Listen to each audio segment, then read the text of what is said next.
Welcome back, everyone, to the Fake Nerd Book Club. It has been quite some time since we've done an episode of the Fake Nerd Book Club, so if you are not familiar with the show, real quickly, it is a spinoff of the Fake Nerd Podcast where we talk about comic books. You're all caught up. I am Brandon T. McClure on this new variant. I'm calling it the Fake Nerd Book Club variant. And today I am joined. We're gonna get the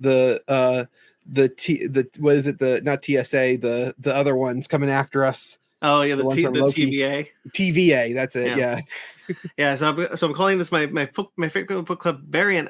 And we're talking about Star Trek comics. This is just gonna be Star Trek comics, and I am joined on this journey with my friend Travis Alexander from Kaiju Ramen Media. How are you, sir?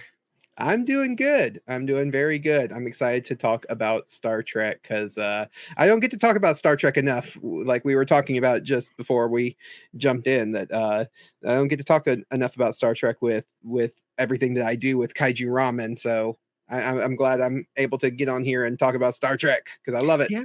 I'm really excited for this. You and I have been talking for a while. We worked together at Kaiju Ramen. Why don't you tell people a little bit about Kaiju Ramen and a little bit about your interests?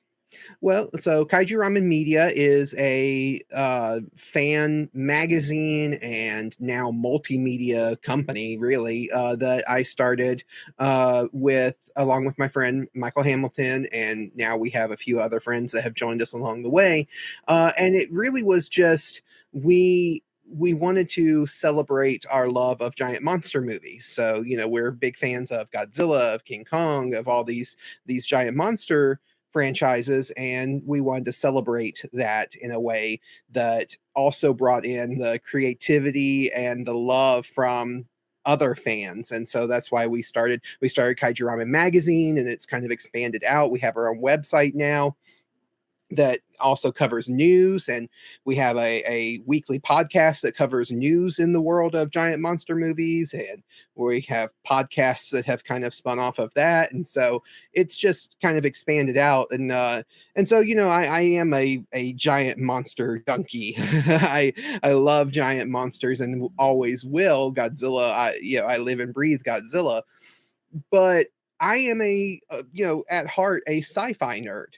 I grew up loving sci-fi in general, and so Star Trek was one of those things I grew up loving. Obviously, Star Wars too. Not gonna pick sides. I will. Star Trek's better.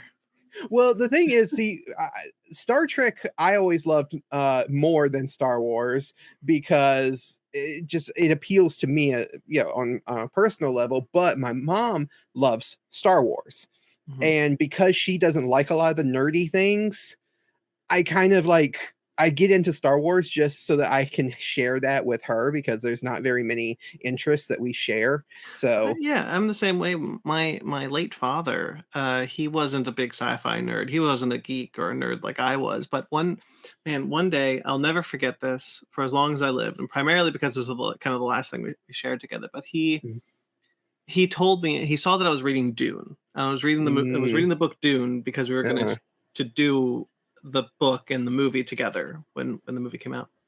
And he said to me, he's like, "Oh, you're reading Dune. I love that book." I go, "I'm sorry, what?"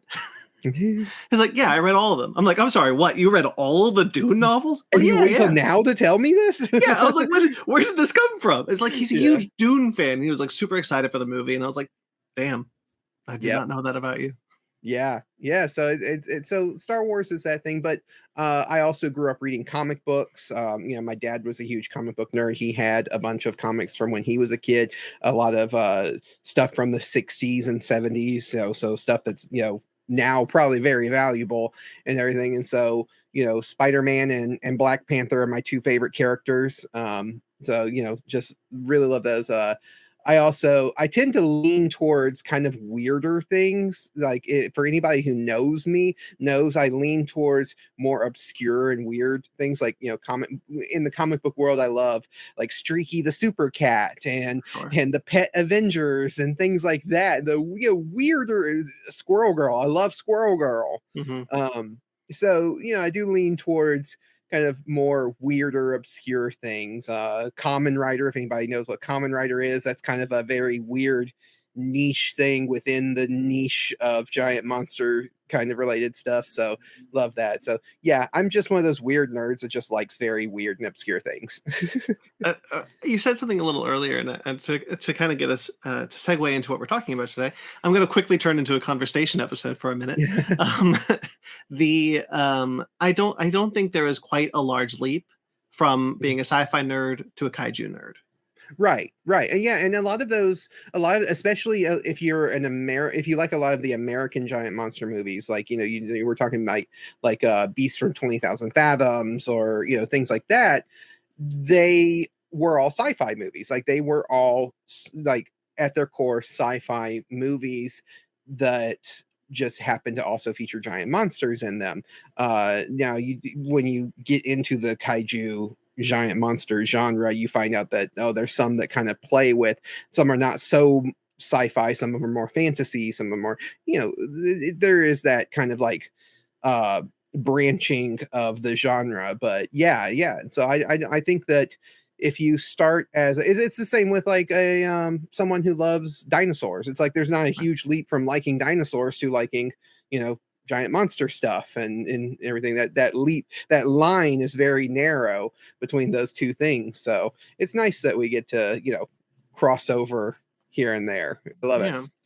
So let's get on to let's get kind of into to what we're talking. Yes. We're here to talk about today. So I wanted a place to where I was going to be able to talk about Star Trek. So I took Fake Nerds Watch. I tried to talk to you about this before the show. So I took Yeah. Fake Nerds Watch to do it. And then I realized, I looked at my shelf. I got my comic book shelves right here. And you know what? You know what, Travis? I've got many Star Trek comic books that I have not read. Oh, wow. And I was thinking to myself, I need to read these. And you know what I need to do? I need to make content out of it. Yeah. So what's the point in doing anything if you don't make content for the internet nowadays? Exactly. Now this is Victor's Watch will probably return in a more kind of official capacity, but this is going to be my kind of series where I talked with you, and we have another friend who'll be on board when we can get him.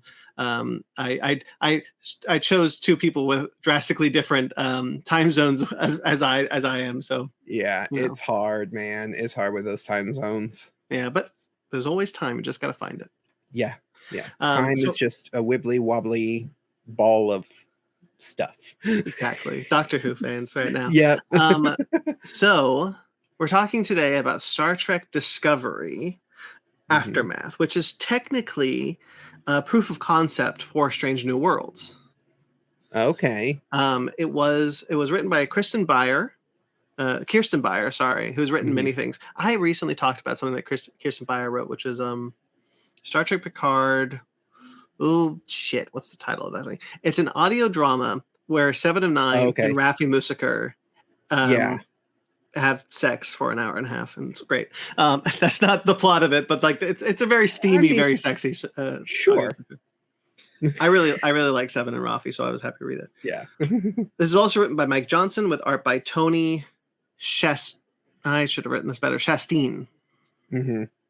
So what'd you think of this? So overall, I liked the comic. As much as I do like comics, and I did grow up reading comics, I never read that many Star Trek comics. So this is kind of new territory for me getting into it. And I like the story.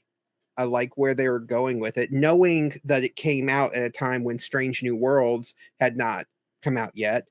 So knowing that it's like a proof of concept of Strange New Worlds makes a lot more sense, because reading it now with the hindsight that Strange New Worlds is now getting into season 2, right? It's like, well, okay, this kind of is a nothing comic because we know where the characters end up, we know where it goes. But I get that when it came out, it was kind of a very important, interesting story.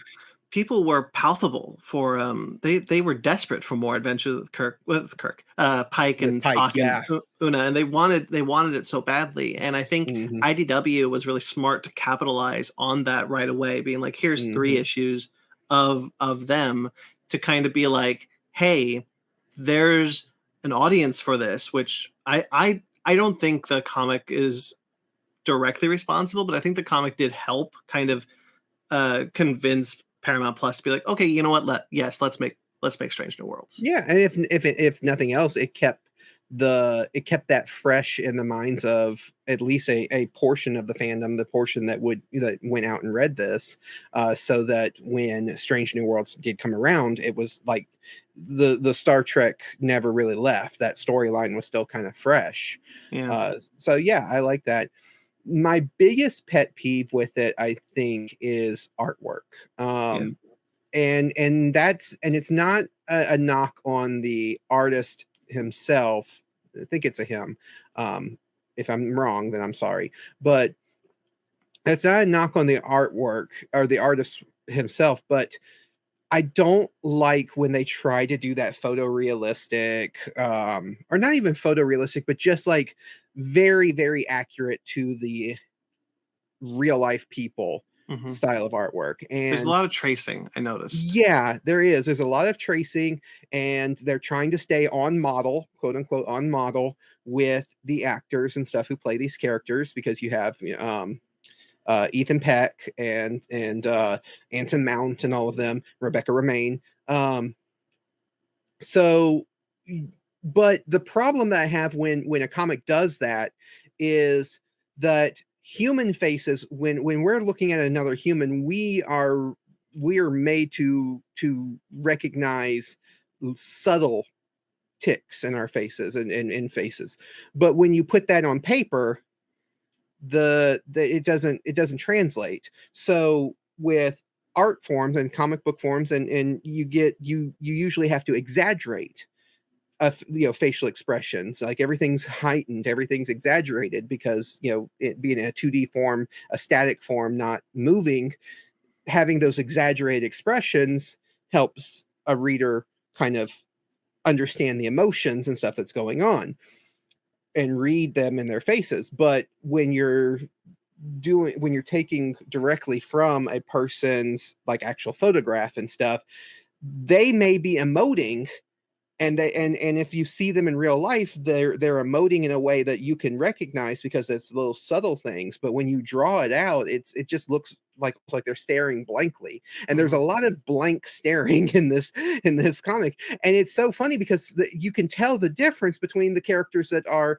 based on live action actors and the characters who are strictly for this comic book and not from that, because you can see the difference in the way that their faces are drawn and the way that they emote in their faces. So yeah, it's just something it's a pet peeve I have with this type of comic being so on model that you're not stylizing it enough. I think it needs to be more stylized.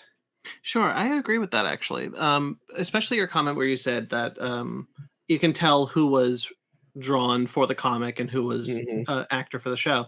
And I I kind of have a love-hate relationship with Star Trek comics in general. I think for the most part, most of the original stuff is really good. Hmm. Like when they really get some great writers on it and some great artists on it. And I think there are artists who can walk the line of making these characters look like they do in the show, whereas also making them more exaggerated for a comic book medium. I Hmm. think J.K. Woodward is pretty good at that because his kind of photorealistic style works, but you can also tell it's a comic book, even though Hmm.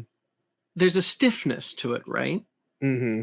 And like most of the characters are really stiff, and that's kind of where I have the biggest issue with this one specifically, is that I'm not even talking like Spock. Spock is meant to be stiff like this, but Pike, he doesn't really Yeah. move. But and then when he does, there's a moment where he's like drinking the gok.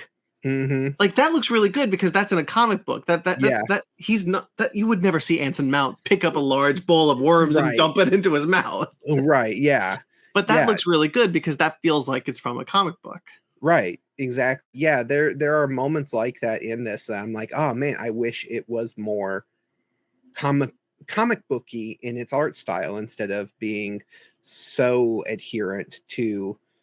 And maybe it's a challenge for this artist. I don't know, because I don't know this artist Mhm. and their body of work, but maybe they're not used to working on a book where they have to create something that looks like a specific individual. Maybe they are used to doing something where they can just create the faces in their own mind and draw it out. And so having to work from the photos, and like you said, maybe even tracing from the photos, it just, yeah, it was very stiff. I was thinking of when Una appears the first time. Oh She's yeah. so blank face, and looks almost ugly. And I hate to say that because Rebecca Romaine is one of the most beautiful women in the world, and yet this, like in the comic, she's so blank and so just almost ugly to look at because there's just no life to that face. There's a subtlety to Rebecca Romaine's performance as Una Mhm. that you see in Discovery and Strange New Worlds that tracing that face just won't be able to convey. Right. Um, and I do believe, like, I don't mean this accusatorily, because I think when there's one shot specifically that kind of cued me into this, and it's when Anson Mount, it's when Pike is talking to Terrell. That's the Klingon Chancellor. Terrell. Okay, Laurel. Laurel. Terrell's someone else. Yeah. Laurel, and and it's like he's kind of like, he's kind of like leaned over his chair Mhm. and looking up, and I'm like, I've seen that promo image. Mhm. Like, I've seen that image specifically as Anson Mount. And so, like, I don't think it's necessarily a bad thing to trace actors that you want to see as these characters, but I think you do lose the performance when you're Mhm. trying to just be like, okay, yeah, this is where Anson Mount comes in. So I need him to look like Anson Mount. Right, yeah. It is kind of a, I don't think the tracing was a lazy thing. I just think it was maybe not the best stylistic choice. Yeah, it's more of a balance thing. It's like you have to balance being close to the or what we say on model. That's an animation term, Yeah. but I'm going to use it on here. But being on model and stylizing it enough to where it reads well. And I think that they just missed that balance in this. Now, to be fair, the version that the omnibus of this that I was reading had the one shot Captain Saru from the Discovery Mhm. comic, and that the artist on that did a lot better. It was a lot more stylized, but they still looked exactly like the actors, and you could tell who they were, but they were a lot more stylized, and you could read the emotions on their faces, and it just felt a lot more comfortable to read. Whereas this, like we said, was a lot more stiff. So it is just a balancing act, and I think this artist just didn't hit the right balance there. Yeah. Let's move into some of the story beats of this one, because I think there's some interesting things happening with the Klingons that I really appreciate, which is we meet Kor, um, Hmm. who looks like the actor from the original series. Yes. And actually, I think they do a pretty good job. But like, they give him like longer hair, which was funny. Yeah, they give him longer hair, and he doesn't have the ridges, Yeah, because in his first appearance, he has that genetic thing that they did back, that basically explains why the Klingons didn't look like that in the 60s. And so they didn't give him the ridges, whereas all the other Klingons around him did. So it was very interesting that they paid that much attention to detail that they were able to do that. yeah, and that's what I wanted to point out. That I really like that idea. That I don't think this was the intention when they made Discovery, but it has, I think, since become the intention that not all Klingons in the Klingon Empire look the same. Not all of Right. them look like Discovery Klingons. Not all of them look like TOS Klingons, and not all of them look like Worf. Right. Um, and I like that idea that we see, because I don't know if you've seen the first episode of Strange New Worlds yet, season Hmm. two. Yep. Yep. Um, the Klingons don't look like the Discovery Klingons in that one No, either. no, they don't. I really like that design. So I like the idea that if we're going to keep the Discovery designed Klingons, that there are other Klingons out there, and Mhm. bringing Core in. I hope the show doesn't bring in Core specifically, but I do hope that the show allows us to see some Klingons without the head ridges. Yeah, I would be, as much as nice as it would be to kind of have that callback not only to the original series but also to Deep Space Nine, which Core, played an important part in. To have those callbacks, it would be really nice in the show. but I also kind of like I don't want them to, because we know where Core is going to end up with Kirk and Spock and all of them. Like we know where he's going to be. I'd rather them not kind of build too much in that. I was kind of interested though, because it seemed like they were hinting to something in this comic for him, because he said, "Oh, I'll take care of Mother," which was Laurel, the Chancellor. But then nothing ever came of that. So I'm like, are they trying to say that they're going to build something into the show? Are they going to do this? I don't know. It just seemed kind of odd that it was this random thing that never went, that didn't go anywhere in the comic. Kirsten Beyer was pretty plugged in to Hmm. the Star Trek writers' room on Discovery and Picard. I think she's credited as a co-creator of Picard. Mm, And she, I'm sure, had talks with Strange New Worlds when it was kind of being conceived. And I do wonder if maybe there was an idea before they kind of switched it up and decided the Gorn were going to be the bigger villains. I wonder if there hmm. was an idea that the Klingons were going to be, because this also ends kind of abruptly with like, oh, we didn't get a peace treaty, maybe next time. Right. And I wonder if maybe that was supposed to be like, oh, I wonder if it's like we're leaving intentional threads open for a potential show to do, or if the show that they were initially working on Right. evolved over time. Yeah, it does feel like that, because even with season 1 of Strange New Worlds, as much as I love that show, I feel like they were kind of testing some things out to see what hit well with audiences. Hmm. Because some of it didn't, some of it felt more like a testing ground than anything. And so and Discovery itself was a testing ground for a lot of these ideas and stuff. So yeah, you're right, that maybe they had bigger plans, and maybe those plans have changed. Maybe there were plans for season 3. Oh Maybe we'll man, have season 3. I don't think they were confident they were going to get a third season. Yeah, no, you never know though. I mean, but plan ahead and hope for the best and plan for the worst. Yeah, I do like that we're going to see more Klingons, just as specifically in Stranger Worlds, and I would like the idea of keeping this idea of the comic that there are these Klingons with this genetic defect that took away their head Hmm. ridges that we could see again in a more prominent role, because those were the only Klingons we saw in the original series, and there really has to, Hmm. at the point that they are at now, where we've seen so many Klingons with the ridges, they have to explain why the prominent Klingon Hmm. was without. Right. Um, and you could just say, you know what, forget it, it's fine, just headcanon it, it's fine, whatever. But I'd Yeah. rather them not. Yeah.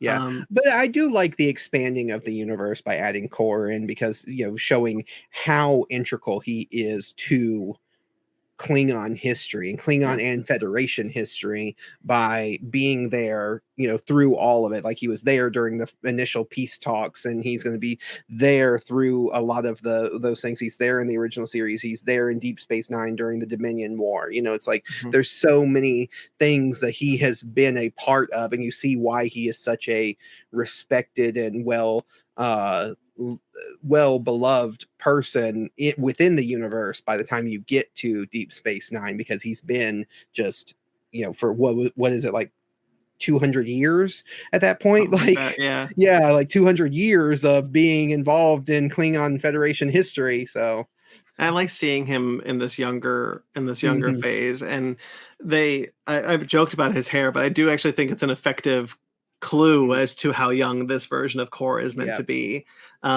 He's still Commander, but he's more brash. mhm, He's more eager to please, yeah, which I liked. Um, I never really loved Laurel though on yeah. Discovery, and I don't think that changes here.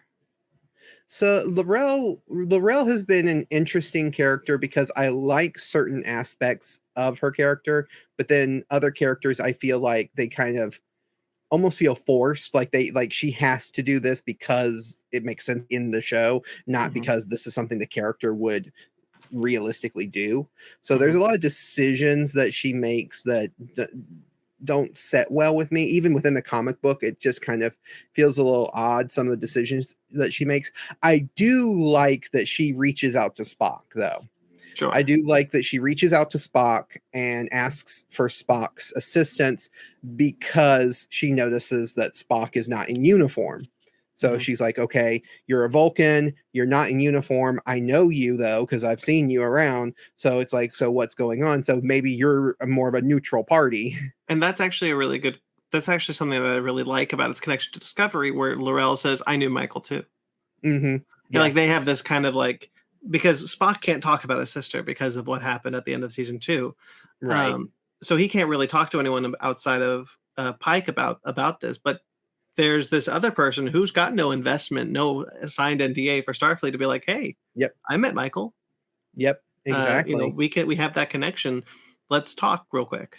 Yeah, and if we're to believe what the writers and showrunners are trying to make us believe, Michael is the most important person in the galaxy.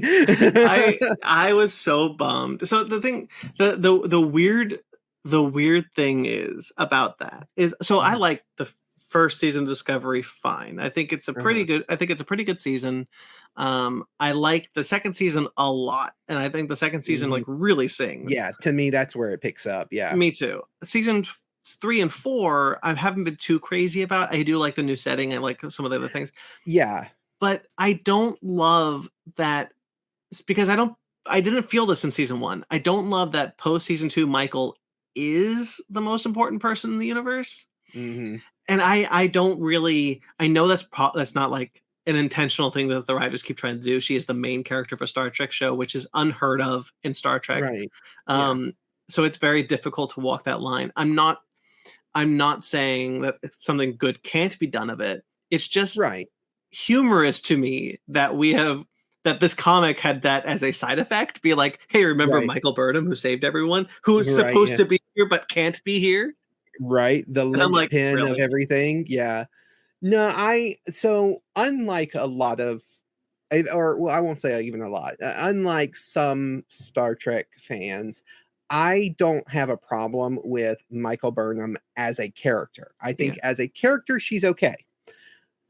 But to me, the way that they did the show and kind of like I said, with the showrunner and the writers, it almost feels like BBC's Sherlock, where Mm, he's the smartest and the most important person because we say so, not because of anything else. Or even the when in some of the later Moffat Doctor Who seasons and like episodes where the Doctor is the most important person in the universe, not because of anything the Doctor's done to merit it, but just because he is the Doctor. And it's mhm, like, no, I don't mind a character being the most important person in the universe, but you have to earn that. And even a character with the kind of, you know, heavy weight of pedigree and everything that the Doctor has, it still feels like within that season you have to earn it. And I just don't feel like, Michael Burnham as a character is great, but she hasn't earned the right to be like the central character that everything is built around. mhm. And that's just kind of how I feel. And I think that's a letdown from the the writers and the showrunners, not so much the actor, because the actor is great. I forget her name, but Oh, she's fin. Celia Martin Green? No, Yeah, that's that's Uhura. no, yeah, that's her horror. No, who is that? Oh What is her god. name? Sonequa Martin Green. Yeah, that's it. That's it. Um, I was close. that's why I remember Martin Green. That's why I was Yeah. like, yeah, that sounds right. Um, she's a fantastic actress, and I think she does a great job. And I think that they just let her down, and especially in season 3 and 4 of Discovery, it feels almost like she backtracked a little bit from where she had developed. Like her arc kind of went backwards a little bit. Mhm. Yeah, So I felt that way too. Like I'm very happy that she's now the captain of Discovery. I don't mean to. I there's if for people who are watching, I don't know if there are people who just watch me talk about Star Trek, but for people who do, I kick Discovery a lot, and I really don't mean to uh, because it's a show that okay, that I do enjoy. yeah.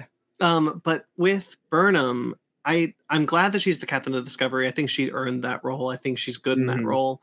I just I just get a little annoyed sometimes when, especially in season 3, when it's kind of like she is the only one that Starfleet needs to Mhm. solve this problem. Like the burn could never have been solved without Michael Burnham, or Mhm. 10C could never be solved without Michael Burnham. I'm like, there are other ships.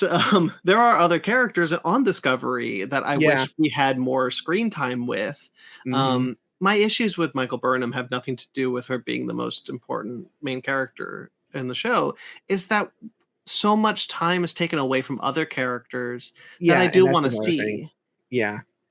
And I wish that wasn't the case. And I think Discovery does try to do that sometimes. It's just so often Discovery has to be the Michael Burnham show, and I Right. wish I wish that it wasn't.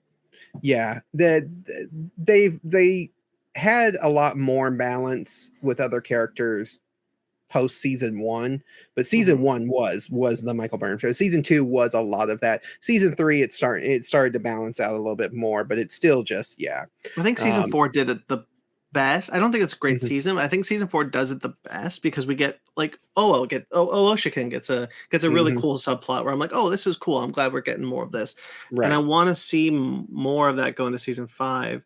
We're way off Mhm. topic though. I know, yeah, yeah, and it's just because she was mentioned in this comic book, and yet maybe she is the most important person in the universe because just mentioning her in this comic made us talk about her for like 20 minutes. So, I mean, look, she is unfortunately probably the most divisive character in the Star Trek fandom. I don't think that's right. no, I don't think it's fair. I don't think she's done anything worse than any other main character in the franchise. No, absolutely Um, not. but it is. I think the reason why people get so hung up on her is because of that kind of. Why I think why we did is because we we know that she's such a divisive character, and there's so much to dissect about why that is, and about how Mhm. they play this character, and about what she brings to the role of this character, how the writers what the writers bring. So I think this is some interesting stuff. To You can make a whole podcast probably about just Michael Burnham and Oh just yeah. dissecting her as a Oh yeah. character. Oh, I'm sure. I'm sure. Yeah, you definitely can. I do want to mention though, getting back on topic though, Yes. getting Amanda, Spock's mother, in this was interesting because we haven't seen her much in the shows. We have seen her a few times, but not much. Mhm. And so anytime she shows up, I just am like, yeah. And I'm glad that she showed up and not Sarek because I love Sarek, love the actors, all of them who have played Sarek over the years. I'm kind of tired of seeing him. He's everywhere. He's in Yeah. every series of Star Trek has Sarek show up at some point, and I'm just kind of like, can we take a break from Sarek a little bit? Amanda is great, and I'm glad that they had her in here. I don't like the actor who plays him in Discovery. Oh, Um, really? no, I don't like him very much. I think he plays Oh, the character too cold, which is weird to say. Um, yeah. this is a problem I have with all Discovery Vulcans who was not Chancellor, no, who was not the president of Navarre in season Oh, three yeah. and four, who I love. I think she's Right. delightful. Oh, yeah. She's fantastic. But yeah, I the only Sarek actor I don't like is the one from Discovery. But I think you're right. There became a point where it became kind of comical that Sarek was all of a sudden good dad to Michael Mm, Burnham, but not mhm. to his Vulcan children. Right.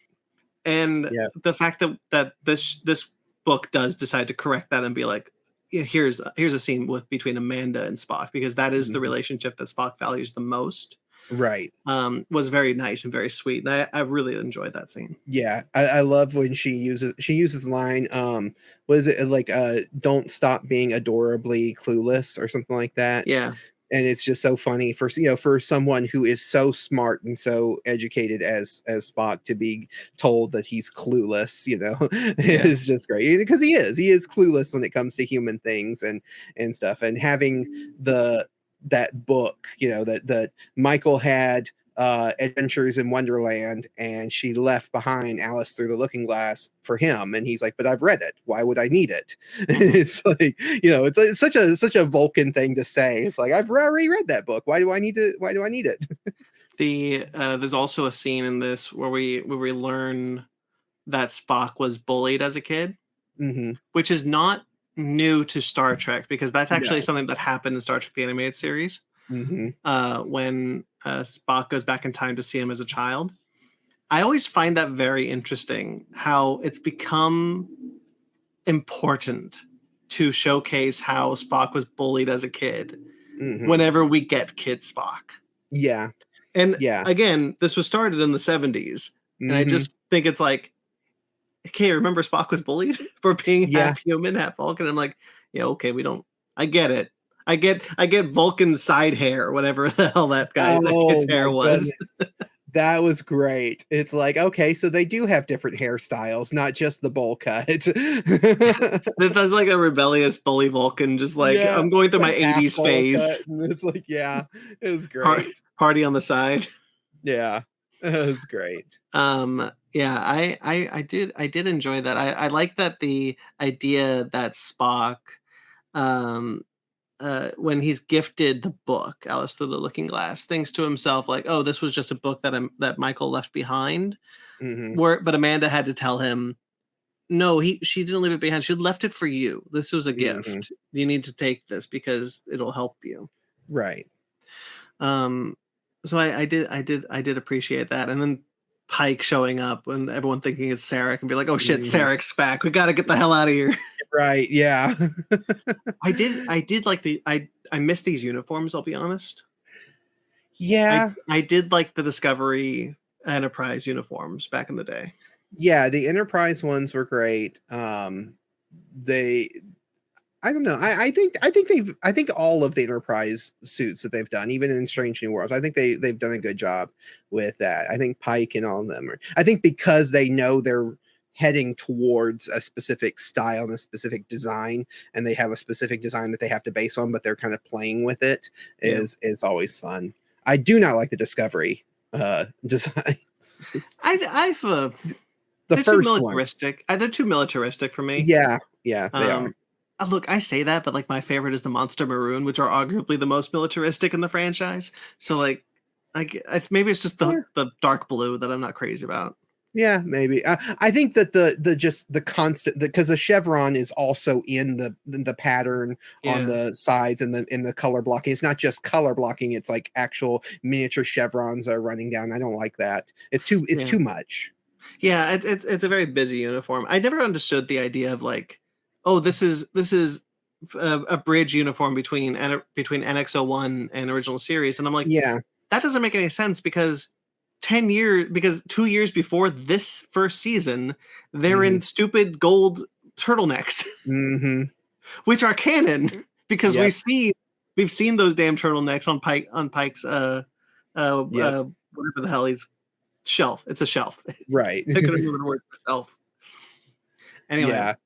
um, yeah, I think I also like the idea of like, okay, how do we get rid of this giant cleave ship that the Klingons had? Let's just destroy it. Yeah, that's great. Fine, we Yeah. don't need that anymore, right? Right. Yeah. No, I that don't. was a. I do like the. What was the line that Laurel says at the end where it's like, uh, it was something along the lines of death is best shared with company. I think that's Oh, what it's she. death is an experience best shared or something like that. Right. Um, Yeah. where because she's attacked by people who worship Kalis. Right. Um, and they're like, you've gone against the teaching of Kalis, and we're going to punish you for it. And Hmm. she says to them as she's killing them, "You forgot Kalis's words. Death is an Right. experience best shared." And I thought that was pretty badass. Yeah, it was like, oh man, like that line was so good. That stood out to me as like just so great. I like that because she just plunges the ship right into a mountain and just Yeah. takes them all out at one time. And that's a hell of a ship. Like that thing is. I'm not crazy about the Klingon design, the Discovery Klingon ship designs. I think they're pretty Yeah. weird. But I like that idea of like this massive cleave ship that can like Hmm. destroy starships just by touching them, just Hmm. being just being plummeted into a mountain. Yep. I thought that Yeah. was cool. It's like so that so much for being a peaceful neutral ground planet. Like we Mhm. just destroyed a Klingon ship into a mountain. It's like, okay. And those Klingons that attack her, they're more on the Worf side of the Klingon Hmm. designs, which I thought was They cool. are. Yeah, I like that they had their like ninja suits, is what I'm going to call Mhm. them, because they were all like covered up in their faces. And she even points out, she's like, you're a coward. You're not showing your faces. Like Yeah. that's not the Klingon way. You're accusing me of being not following the Klingon way, and here you are covering your faces and attacking in the shadows. It's like that's not a Klingon way of doing things. Mhm. Yeah, I did enjoy this book for the most part. It just kind of feels like, well, filler's not the right word, Yeah, but it feels like it's inconsequential, I guess. yeah, and I think that's in hindsight. I think that's Yeah. because in hindsight we know where all of this leads, and it leads to nothing basically, because we know that, Spock ends up back on the Enterprise. We know all this stuff already. So in hindsight it does feel kind of like a nothing book, because it Mhm. is just like they didn't give us anything new or interesting enough that we can carry on into the next, into the series, into Strange New Worlds. Yeah. But I have to think back to when this book came out. I probably would have been super excited to read it, Oh, if I sure. had Yeah. read it. If I had read it, because it was like, yeah, because where Discovery ended, I didn't know we were going to get more Pike. I didn't know we were going to get any of that. And so, having the further adventures of Pike, and the slight political drama that you have from trying to negotiate peace with Klingons, which we know is not going to work yet because we know when it happens. Mhm. But still, at least you get that little political side of things. I think is interesting. So I would have been more excited about it back in the day, but just in hindsight, nothing in this book. None of the ideas in this book really have carried over into the series, Yeah. and I think that's That's yeah. kind of the issue that I've always had with, licensed comics, Hmm. which is that too often they feel like smaller side stories, and I always wanted them to feel bigger. I wanted them to feel important, and I get that they can't because the show needs to take the priority. The show needs to be Right. important, and it needs to carry the character development and carry the thing. So you can't really do significant character development in a side comic because if the general audience isn't reading it, then they miss an aspect of the show. Right. That's why you invent new characters and follow them in the comic books, like That's they've true. done in some of the Star Wars comics with Dr. Aphra and things like Right. that. It's like, And it that's what does you make have to do. and it does help when you like make a comic book that is set between episodes or set between movies. For example, the Star Wars comics, like you just said, Hmm. like it you can tell the story of how Luke went from A New Hope to Empire Strikes Back. That Right. creates a character arc that the general audience doesn't need, but it creates a big moment for Yep. comic book readers to enjoy. Um, but you can't really. But to use Star Wars as an example again, the original Star Wars comics from Marvel, they Hmm. couldn't have Boba Fett drop off Han Solo. They couldn't Right. have Han Solo be found by Luke and Leia because they didn't know Return of the Jedi was coming yet. Right. So it kept being this cat and mouse game for like 3 years before Return of the Jedi came out. Yeah. And that's why you get Jackson the space rabbit. Right, Uh, the damn space rabbit. I love that guy. Um, and that's kind of why I think what is benefiting really now from Star Trek, and we're going to be talking more about more Star Trek comics in the future. One of the ones I want to do is Year Five, and mhm. the current Star Trek ongoing run, which are both written by Jackson Lansing and Colin Kelly, and they have the benefit of setting their books in times that we've already seen these characters grow, Mhm. and we know where these arcs go, so you can create new arcs for these characters. And Right. um, Cisco is back in Mm. the current Star Trek ongoing, and so you can have fun with it. And you can make them feel big, and you can make them feel like events again. Whereas this, I think, doesn't benefit because they didn't know Strange New Worlds was coming. They hoped, Mhm. but they didn't know that it was coming. Yeah. Um, but otherwise, it's a fun read. It's a breezy, light read. It's only 3 issues. Yeah, it's real. And I read, and again, I read the because I didn't know if we were going to talk about it, but in my version of it, I had the Captain Saru Uh, section, so I was like, okay, I'm going to read this just in case we talk about that too, which was another one that was just kind of inconsequential. yeah. Very interesting. I will say that if we do talk about it, it is a fun one shot. Just kind of dives into a little bit more about Saru as a character, which is great. I love Saru. So, but yeah, it I is. sadly did not read that. It's yeah, but yeah, this book Aftermath is. I guess I was expecting more because when Mhm. you're talking about like I'm going into this and I read the blurb about it and it says the fallout of season 2 of Discovery. We're going to see what happens. Well, the fallout of season 2 is Discovery disappears in the middle of like a war between Starfleet and Starfleet because like what's his control has Mhm. taken over Starfleet and the Klingons join in and the what is it Saru's people join in and so you have this huge and they just and Discovery transports into the future. We know that, but then the rest of the universe doesn't know that. They think they're destroyed. And so it's like that's a big thing. And I was like, man, I'd love to see, the immediate fallout because we see in Strange New Worlds, like, a year or so later, the fallout from it. But what happened like immediately after that? And then it's just like, oh, it's this. Oh, this is fun, but it Yeah. just kind of, yeah, This doesn't feel like Fallout, right? This doesn't right. feel like it doesn't feel like it doesn't feel like it's this season 2 ends with such a bang, and this kind of feels like Mhm. and then we tried to make peace with the Klingons, but it didn't work.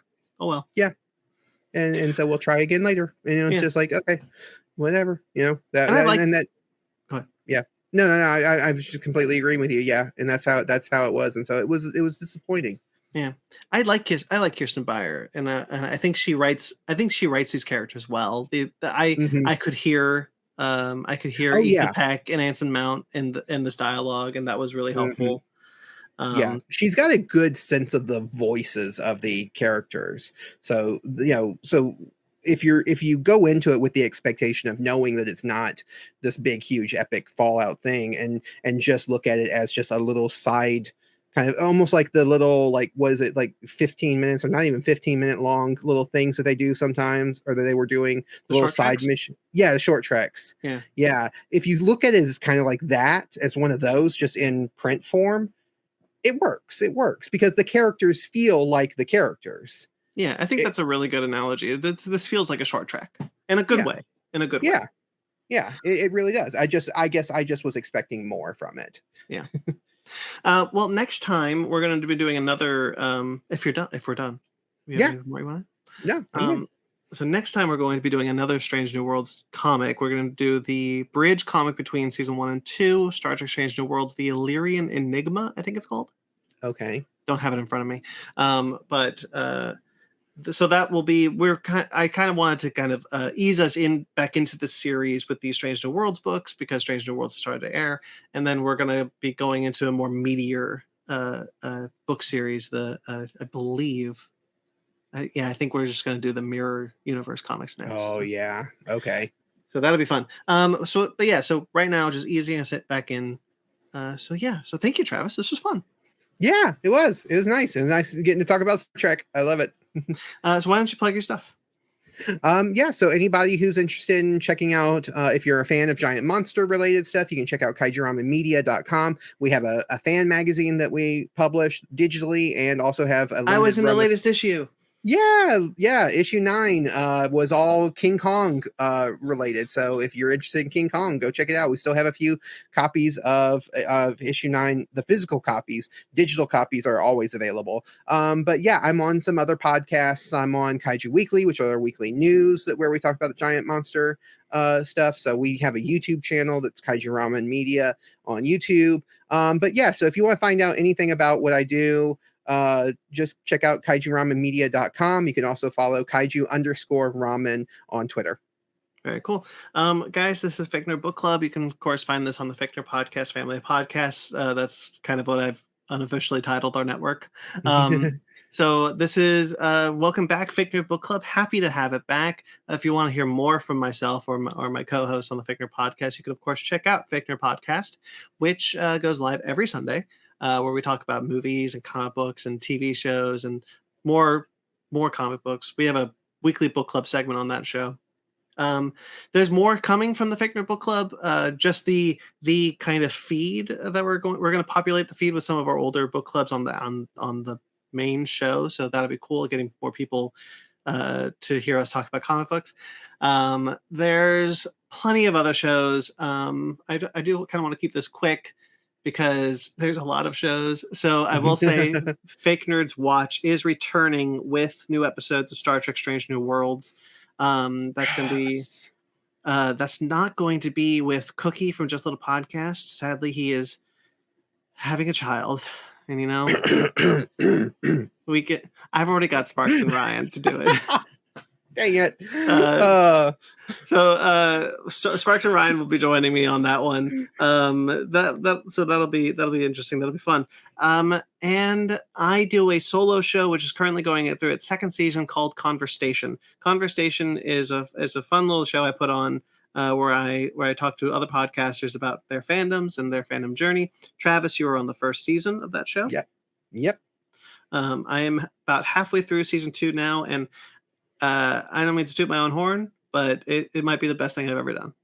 Yeah. I'm really enjoying the season.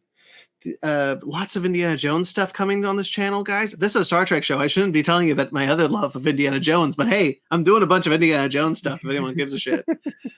So that'll do it. You can find, of course, more information about that on our new website at fakenerdpodcast.com. I have rebuilt our website. It is back, so please check it out. And of course, you can check out our TeePublic and our Patreon if you want to support us financially. Greatly appreciate all the help you can do.